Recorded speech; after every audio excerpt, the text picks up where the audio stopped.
That's all good. I I'm gotta doing get my scenery together. You gotta get that scenery together. Can It's y'all a hear my? mess. It's a mess. Hold on. There we go. There we go. There we go. Okay, I'm ready. You ready? Uh-huh. I'm ready. Hey, hey, hey. How's everybody doing? Feeling You doing? Cool. Yep. Okay, I so hear birds in the background. Is it too loud? No, It's they sound nice. no. Cool. I So have a baby LA, bird flying around here in the house somewhere. this is these are my sisters. Yes. Lady Dara is my twin sister, and Keisha Vega is our oldest sister. Okay, cool. And this is LA, guys. How y'all Y'all doing? finally get to meet them. Finally. I'm happy to be on here. I really watch y'all, enjoy our conversations, you know. I want to learn here. I want to challenge some perspectives as well, but I love the conversation for real. Okay. So y'all, we're probably old enough to be his mom. So we're hearing from the younger generation on the topic of mental wellness. Okay. Where I know we talked about it on our first video, and then we had another brother on. So we're trying to get the male perspective from a couple of different people. And I thought about you because I see what you're doing. And I think that you could add something valuable to this conversation. Yeah, hopefully so, you know. I hope so. So he's gonna tell us a little about his business. And I want my shirt on the first one, but I'm just gonna hold it up for y'all. Word. And this, I don't know if this is the oldest one. Yeah, that's our latest, that's our older edition, but we do have new shirts that I just went picked up today. There's one of them right here, B-U-B Vaku, you know. B-U-B Vaku. I saw Nalo's shirt. I was like, I want one. Yep, I got you for sure. We just went got them, so everything's in, you know. Nice. Okay, so you have some of them with you to show us before we leave? I do. Okay, perfect. I want to see. I definitely want mine. Yeah. So really quickly, can you, I know what Vaku means only because I met you at a festival and you caught me in my husband's eye and we started talking to you and you explained it to us. And then when we started talking about the subject of mental wellness, I thought that it was appropriate to kind of bring the name of your business and what it means into this conversation. Yes. So Vaku, to be very brief, it means indescribable happiness. And I just got to move up a little closer. So basically, the VA is derived from vacation, but instead of saying baby, we pronounce it as Va. That's the reason for the accents above the A. Then the KU is pretty much an artistic blend between cuckoo and chaotic. So when you put it together, it's having a crazy good time. Now, this term came about when really I was a kid, maybe 4 or 5 years old. In the subconscious, it was already there, I should say. My uncle, really a father figure. I'm gonna call him my father. He was incarcerated, and we grew up in the Calio projects, right? And in New Orleans, for the viewers who may not know, basically, you know, when he went to prison, his room became my room, right? And his energy just always was just a part of me in some way. And I recall one moment when I went to sleep, I had this very lucid dream, and we were picking him up from the gates of Angola. And as I was just getting, you know, the embrace and the love and all that type of stuff, the whole family, I remember my grandma, she just busted in the door. Was like, boy, wake up, you got school, right? It was one of those dreams where, you know, you just wish no one ever interrupted it, you know what I'm saying? And years went by and I never forgot that feeling. I was always searching for just a way to express it. And I would say in the 6th grade, when I moved to Slidell, Louisiana, is when I really started to find my passion for reading. And I got into the thesaurus, the dictionary, and eventually I just somehow crafted the words together and it became what it became, Vaku, indescribable happiness, you know? So for the most part, I want to transition and show that feeling or showcase that feeling by way of art and charity. So for the most part, every time we making a sale, it's going directly back to the community. You know what I'm saying? Not every single penny, but for the most part, it is. And like even I'll say, I know it's very early on, but I recently just had my younger brother who just passed. He was going to just start with me to start selling shirts, and that was going to be my way of showing him how to earn money the legal way, right? So his funeral is on my birthday, which is August 29th, and I'm going to have the start of like basically a foundation where I'm bringing young men along, and we're going to have 10 young men each summer basically come along, and I want to get them to get that experience of learning to sell products, learning to sell themselves in a sense, like knowing who they are, right? And just pretty much financial literacy on top of that. So in a nutshell, that's Vaku Indescribable Happiness, wanting to share that through art and charity. Yeah. Wow, that's awesome. That is awesome. Like, Okay, wait. How old are you? Well, I'm not old at all. I'm very young. You know what I'm saying? How young are you? I'm 24 years old young. I love that. I love that the younger generation is so woke. I love that. Yeah. Born into the light. Yeah. So you heard how he said the funeral is coming up right now? Yes, his funeral is August 29th. I just got word 2 days ago that his funeral is on my birthday. And yeah, it's one of those things where, I'm just learning to embrace the ebbs and flows of life. Initially, I was remaining positive when I first got the phone call. Because I never really been one to celebrate my birthday. And once this happened, it was like, okay, just be appreciative for life. You know what I'm saying? Like, I don't want any gifts, anything like that. But yeah, it's on the 29th. Yep. Is that the same date as Katrina's anniversary? Exactly. Yep. that's powerful. Mm-hmm. Yeah. That's very powerful for him to be, you guys celebrating his transition on that day, as well as another year around the sun for you on this. Yeah. I mean, it's so many things there. Yeah, and definitely major transformation for all three life-changing events. Yes. So this is big for you. I don't know what's happening with you, but it's big. It has to be big. Because that's that number 3 again. Yeah. And so y'all heard how he was saying that they're going to be bringing younger people on, and he's like 24. So like these babies are just like out here. They out here. They've probably been here for the past 300 years and lifetimes ago. I said the same thing. Yeah, but I'm saying for him to be aware of that, like that's not your average 24-year-old out here knowing that he's been here many, many lifetimes and just trying to, I mean, it's just so many things. Yeah. But I wanted you to, since we were talking about mental wellness, and that's the name of your business as far as Indescribable Happiness, yes. Talk about how those two go, how they marry each other or how they work together, or what's your perception on that? Ooh. My perception overall on mental wellness is pretty much, it's really subjective, because what makes one person happy or find peace is totally different from the next individual. So I think it's all about learning self first, right? And to tie it back in with my birthday early on, when Keisha spoke about the 29th being the anniversary of Katrina, that was a very pivotal moment for me, because once again, I grew up in a city, right? And I've always wanted to have a birthday party, always, every year. But it never happened because it literally always rained, due to the climate. Yes. Mm-hmm. So I just always remained positive.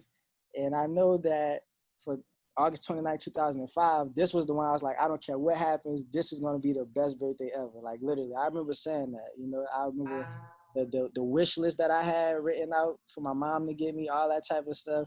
And lo and behold, that was like the most tragic event in our city's history, right? And Right. we, we was homeless for a brief period, we found out that we had family in St. Francisville, Louisiana, which is very close to Angola, and pretty much a lot of plantations out there. And I remember like the first few days of being there. It's a rural area, so it's nothing but greenery, right? Birds chirping. And for me, as a city kid that's used to hearing gunshots and ambulance and just everything going on, and then, mind you, my grandparents were very young, so it was always a party at our house. Like literally, we had a party house. You know what I'm saying? And Mhm. so the first few days when I was out there at St. Francisville, it was just one of those things where I wasn't used to it. I had to get adjusted. And I remember just sitting on the porch, like, man, it's boring. But then I heard the birds chirping, you know, and the breeze just felt really good, and it felt as if the breeze was talking to me, right? So early on, I just started to sit there and realize that this is a different place where I didn't realize at that time, I should say, it was really, retrospect and hindsight, that being in solitude like that was needed because it helped to discover who I am in a sense, Um, so I would say that for the most part, when it comes down to indescribable happiness, it's about learning who you are first, because if you're not aware of who you are, you'll never be able to really find peace within. And that's what it all ties back into with indescribable happiness. Very true. Yeah, I definitely agree with everything that you said. But growing up in the city of New Orleans, being aware of such things, like, is this things that were taught to you as a kid? Or do you think this just came naturally and you were able to grasp on to the concept? I would say it was both, because whether it was direct or indirect, I was still taught. You see what I'm saying? Um, I was definitely taught because I'll say it's like the saying that you're the product of your environment, right? Some Hmm. people just want to knock that off, and I say no, I am a product of my environment. That doesn't necessarily mean it's a negative thing. Like literally everything that I seen made me who I am today. So yes, it was taught, but it also came natural, and I think it's because like very early on, I always ask questions, like literally always ask questions. And I tell my little sister that today. She's 13 as well. Like I tell her, ask questions, never just accept whatever you was given, right? And in a sense, Right. like a different occurs because she asked me so many questions. I'd be like, please, chill out. You know what I'm saying? But nah, I think that's pretty much what it is. Like when you start to ask questions, the answers will come eventually. You just have to be open. And once again, I think once I was able to be in a place of stillness in St. Francisville, that was that moment of getting those answers. And I was Mhm. 9 years old at the time. Wow. Mhm. Wow. Yeah. Nine is Nine. a very powerful number, the number for healers. Do you mind sharing what happened to your brother? Is that going to be okay with you? Is that Yeah, it's fine. Um, my younger brother, he's actually my baby brother. My father had 6 children. I was the oldest. Well, I am the oldest. He passed away as well a few years ago, from pancreatic cancer. So honestly, my brother and I, we just started to repair our relationship within this past month. Because my little brother, he was very distraught. He didn't come to our father's funeral, you know, and I definitely I took accountability for not being the best big brother that I could in terms of making sure that we stayed connected, even though he lived in a different household. I looked at it as he had other big brothers, so maybe he'll listen to them and we'll reconnect down the line, right? But once we did start to connect this month, it was like literally everything was different. I found the connection because we had an age difference, right? We had an age gap. So I finally found that connection, which was money. He loved money. So I was like, I have a business. How about I start taking you under my wing? Because I always try to speak positivity into him. But he was pretty much, trying to find his way amongst, his older brothers. And long story short, he was by his cousin's house, who's actually the same age as him. And from what it's looking like right now, his cousin actually murdered him. It seems as though it may have been an accident, but the detectives are showing that the family is attempting to cover up things and hid the gun. But yeah, he died from a single gunshot to the head. And yeah, yep. I Wow, am so, so sorry to hear about your loss. that's awful. Me too. Yeah, I appreciate the care, But yeah, that's what it was. And it's crazy because I travel a lot, and initially we were supposed to get together on. I was in Dallas, Texas, celebrating my business partner's birthday, and I noticed every time I would go out of town, I feel Vaku, right? Like I don't feel any worries. I don't feel like I have to watch over my back, any of the things, But when I return back home, I just feel like I'm back in savage mode, you know? I feel like I'm back in savage mode. And every time, I get in that space, it seemed like weird things happen. And I was literally just expressing that to my friends when I arrived back because we went to a dinner. And mind you, May of last year, when I returned back home, for like a week straight, I was having dreams that I was dying. And I would go to different open mics. Mind you, I was going to open mics like every day out the week. I just committed myself to going to open mics and perform. But this particular time I come back, every single open mic was getting canceled. On top of every night, I was having dreams that I was dying. So I was just freaked out, I was like, I'm not going outside. I don't know what these dreams mean, you know what I'm saying? And mind you, I don't really go to church, but I started to go to church just to listen to the word more than, the actual figures, as y'all spoke about on the last episode, right? And when I went, mind you, I don't believe in coincidences. I believe everything happens for a reason. So when I went to the church, I remember the pastor was saying, you have to be aware when your brook runs dry. And sometimes, it may be some things that's dying off inside you. And I'm like, what's the odds of that, right? Right. The day, I'm talking about 6 days out that week, I was dying in every dream, and every single open mic that I was going to was getting canceled. Now, fast forward to this August when I returned from Dallas. Like I said, I'm at the restaurant with my friends. I'm like, man, I think it's time for me to really make a transition, And I was like, but every time I come back, stuff just feels weird. The very next morning, I get a phone call that my little brother shot himself in the head, right? Oh my God. And I'm like, yeah, I don't know. Not even I don't know. I know that that's a cue for something, and it's just really tugging me and telling me something. And I just have to act upon it, Yeah. But, yeah. Are you aware? Are you aware that in the spirit realm, New Orleans is known as the city of sinking sand, No, I'm not aware of that. and death in dreams means major transformation and change. Okay.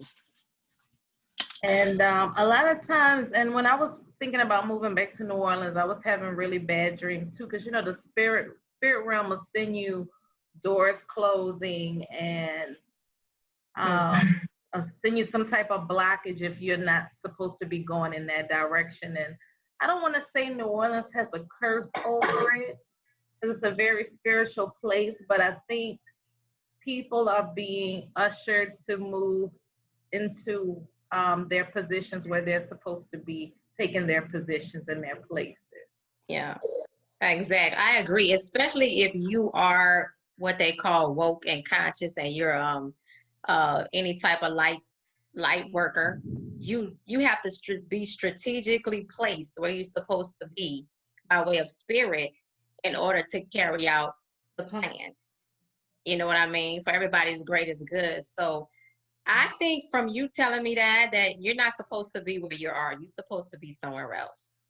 Exactly. Yeah. And for you to have that vision at such a young age, and you said it was implanted into you subconsciously, of course, it's probably something you've done in a past life. And you're here to carry it out, and you're here to and do it again. And I was talking to Bryna, and she kind of brought some revelation to the term light worker to me. And I actually changed it. I didn't even get to talk to you all about it, but I actually changed it on the videos because when she said it, it made so much sense to me. I felt it deep down, and I definitely believe we're part of a spiritual royal lineage, you know, or like a soul tribe. And, you know, she's been making me see things a little bit differently, you know, because there's so many people are light workers, but then some people have these things implanted in them from 4 or 5 years old or whenever they've come here. So that's part of something that's been here so many times before. So that's connected to a lineage, a line, a spiritual royal lineage line. So that's our new term of a light worker. I think that you should tap in and ask spirit or your angels. I don't know if you speak with your guides around you or not, but I think you should just ask them where you're supposed to be, and they're gonna tell you. Yeah. Might wake up tomorrow and hear Dallas. You know what I mean? Just out of nowhere, and that's gonna be where you're supposed to be. Yeah. Understood. Yeah, I'm not gonna lie. At one point, that was a bit of regret, because, and mind y'all, this is not a pity story. I'm just giving y'all the reality, right? Right after graduating college, I attended Dillard University, and right after graduating, I had the plan on going to Clark, Atlanta, right? And once again, mind you, I was never a big fan of college at all because I believe education is far greater than the institutions, you know. But, you know, I completed that, and then I was like, yeah, I can go to Clark and connect with more people because my whole idea was just pretty much networking. That's what college was about for me. So, you know, right before I graduated, the spring semester, that's when my father passed from pancreatic cancer.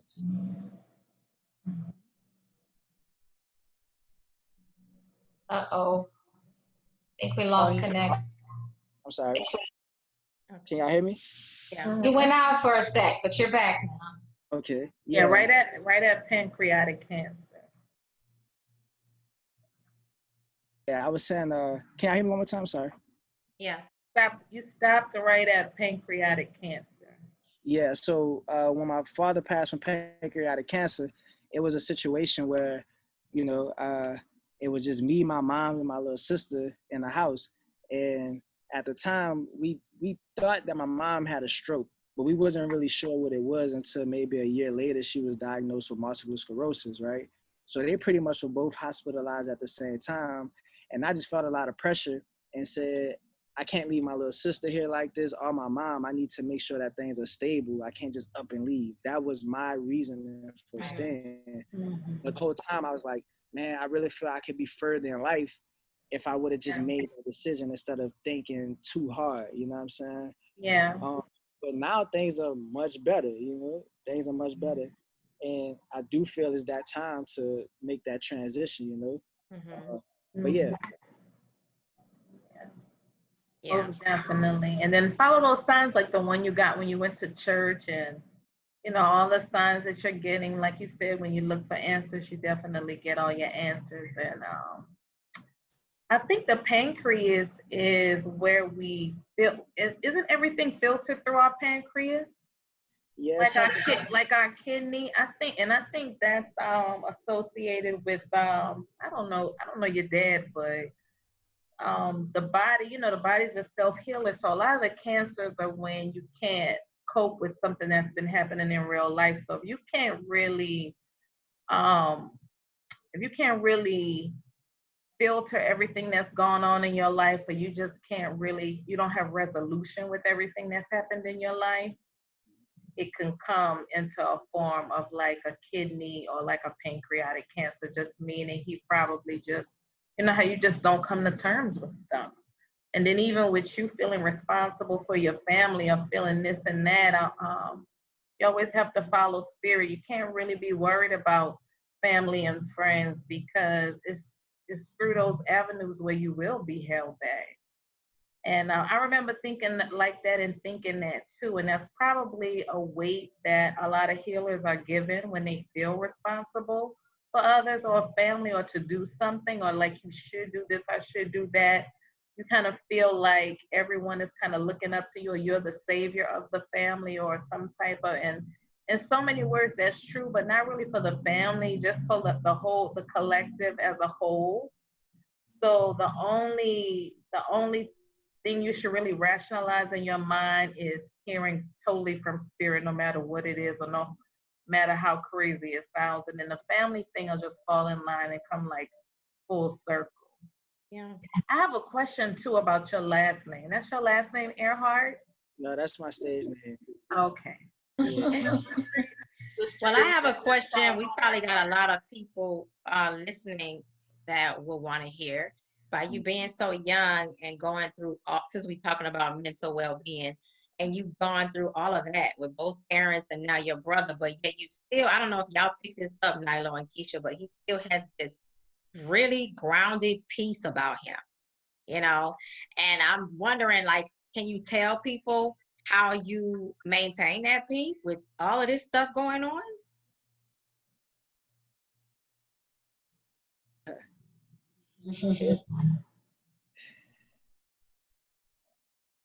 It's a okay. So I'm a big word person, right? I'm into the semantics of words, and I look at it like this. I don't necessarily believe that there's a higher power or a spirit that's greater than us. I know for sure that there is. So it's like once I've accepted that and acknowledged that there's something that's greater than um, I just deal with the things that I know I have control over, right?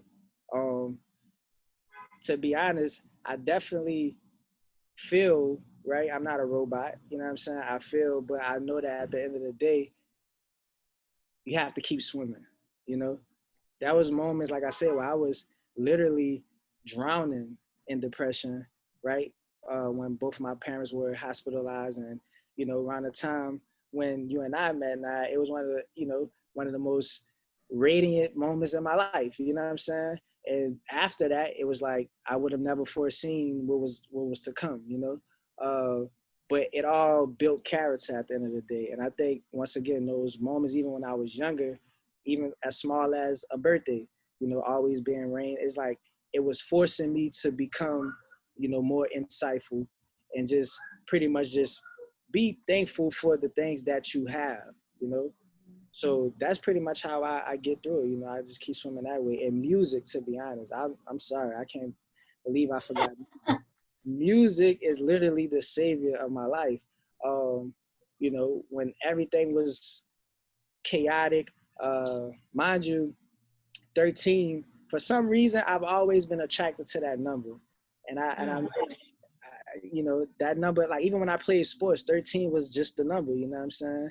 And I recall um, at 13, that was that age where I did a lot of stuff. Where I started smoking weed at 13.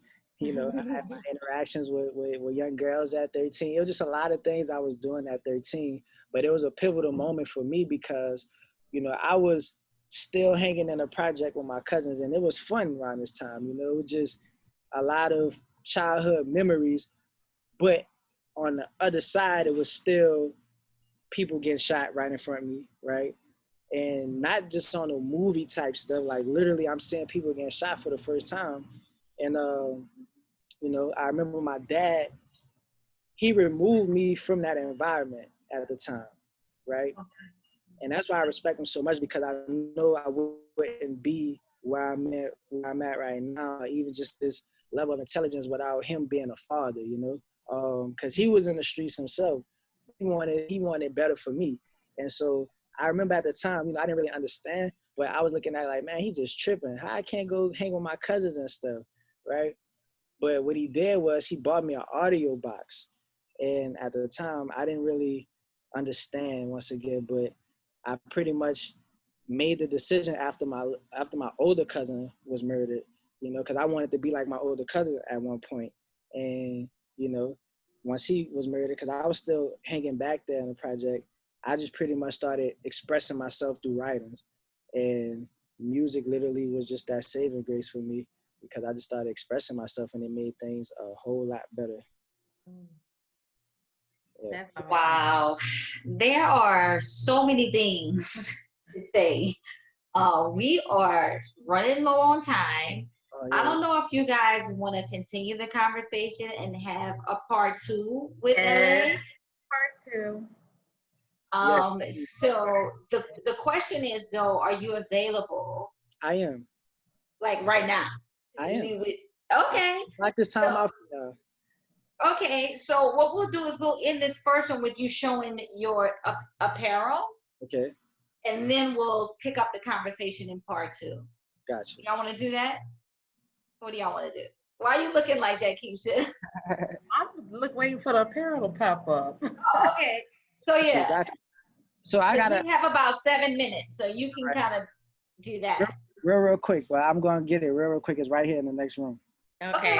All right. So while we're taking a little mini break on camera, I know you guys should be hitting like, share, subscribe, and then hit the notification button so you'll be reminded when these videos come out. I definitely want to touch on this. Death is so much death in families in New Orleans. I think that this kid, wow, like when I met him at the festival, there was something special about him. He has that demeanor, very sweet, very, honest. And, I've watched him and I've listened to some of his music, and he's a special kid. Oh yeah, most definitely. Yeah. He does have an aura, that aura of royalty about him. And it's funny that he was saying, and I wanted to, and there he is. So we was just talking about you while you was gone. But really quick, I wanted to plug in what you were saying about, being born at this time of the year. It just reminds me of Kirk because he didn't really celebrate his birthdays either, y'all. Like talking about it because it was always hurricane season. Exactly. And so when you talked about how your birthday being in this season was always something going on and just really taught you how to be insightful. That's kind of one of the conversations that we had. So y'all have a very similar spirit because for somebody to be so calm and reserved and then you to come in contact with them, you just like, why? Yeah, that was for a reason. Nothing bothers you, nothing get under your skin. Like, it was crazy. But y'all have a very similar mindset with that. Well, I went and grabbed a few shirts, but it's much more that I can go grab. But I want to see all the shirts because I'm ready to. Well, we only have 5 minutes, so we'll see some more in the next video. So right here are the slides that we have. Okay. Vaku slides, and we actually have a photo shoot coming up this weekend at Pensacola Beach. So it's going to be very, very summary. Is this still only black slides, LA? For now, yes. For now. Okay. So this is the classic shirt right here that you see. Vaku tee. And once again, UB Vaku definitely once again ties into what we're speaking about right now because without you being yourself, you'll never find that happiness, you know what I'm saying? So you might as well just be you, you know what I'm saying? So we have a lot of different colors. I just grabbed what I could, but there's so many shirts. I promise you, there's so many shirts. Right. Okay. Yep. Now, are they all t-shirts or are they all unisex or do you have other stuff? They're all unisex, crop tops, hoodies, caps as well, Vaku City. I like that. I was looking at that. So, I actually have a project releasing August 28th. So that's next week, and it's entitled Vaku City. And it's just merchandise to brand the new project that's coming out. So yeah. So your project is dropping on the 28th, correct. The day before. Exactly. I mean, this is so powerful. This story. Where is it gonna be? What you gonna be on YouTube, SoundCloud, what? YouTube, Apple Music, everything. Honestly. Okay, everywhere. Yep. So I just want to say I love Vaku City. I love that. I like that too. Yeah, Yeah. that too. Very Have the nice. caps to just have black in the cap? No, we have different colors. We have black, blue, red, green. I'm a black person. I love color, you know, but when it comes down to clothes, I just keep it neutral and just rock black and Black. yeah. Yeah, that's the Now- color of power. Black is always the color of power. We got like 3 minutes left, but can you tell people where they can get your merchandise? Yes, please go visit vakuland.com. That's www.vakuland.com. And yeah, that's where indescribable happiness is found, you know? Yeah. Love it. Okay, so we got And your the whole city and the land. Land and city, okay? Yeah. wait, and your social media handles. Oh yes, social media handles. So I don't like dating stuff because I know maybe 30 years from now, and this is going to be timeless content. So Exactly. whatever the new social media sites, when you hear this, is always going to be consistent. Ellie Earhart. That's ALLAYEARHART. Ellie Earhart. We got to talk about that Earhart too, because there's a street in New Orleans called Earhart. So We I'm gotta talk about it. curious. We gotta talk Yeah, Love it. I love it. curious about that. Okay. Well, we got 2 more minutes. So we can once again like, share, subscribe, and we can head on over for part 2. What y'all think? Part 2. See you on the other All side. right. Oh, part 2.